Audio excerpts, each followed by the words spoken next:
Hi, my name is Aniket Dasgupta and you're watching Reviews and Other Movies. The movie I'm reviewing today is directed Byomkesh Bakshi, directed by Diwakar Banerjee. The socio-political conditions of that time sort of form the backdrop of the film. The Second World War is on. The Japanese are trying to bomb allied territories like Calcutta, and the Chinese are trading in opium around that region. The set design is so brilliant that you can't really tell what is a set and what is an actual location and what is shot against the green screen. It's seamlessly done and it's phenomenal. The casting of the film is perfect. You have some stellar performances. Don't want to give out spoilers, but obviously stellar performances from Sushant Singh Rajput and certain other people in the film. The music of the film is brilliant. It consists of all independent artists such as Madboy Ming, Peter Cat Recording Company, Black, Joint Family, so on and so forth. The only non-indie musician in this is probably Sneha Khanwalkar, who comes from the Bollywood end of it, and she has this one song in the whole thing. It's anachronistic music. It's not music from that particular time period, but it sort of works.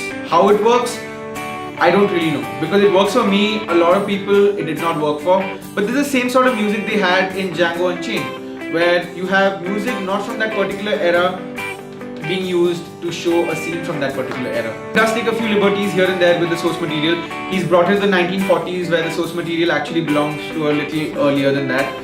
But my actual problem with the film is the way it's paced. Awkward pacing. At some parts things flow out brilliantly, at some parts they just slow down so badly. The film has numerous influences, and that sort of creates this unlikely heady mix, which could be so much more potent and so much more amazing to experience, but it just like falls apart in certain bits, because here you have noir films, here you have 1940s Bollywood films, here you have a little bit of influence from Korean films. Somehow all of that doesn't just stick together for me in certain parts, but in certain parts it's phenomenally brilliant, and that sort of outweighs everything else. Now, having said that, this is one of the best films made in India yet. For an Indian mainstream film, this is probably as good as it gets. When you're making a mainstream film, you have to take into account your audience, and hence those expositional scenes, I guess, are sort of needed and relevant. To a seasoned film viewer, they might come across as a little extra and a little pushy. In all, I really like the film, though I did not like it in parts. Sushant Singh Rajput does a great job, Anand Tiwari does a great job, and a bunch of others who I can't mention so as to not give out spoilers, who do a brilliant job. And what Yash Raj is trying to do is probably create a franchise out of this. There's definitely a sequel coming, I hope.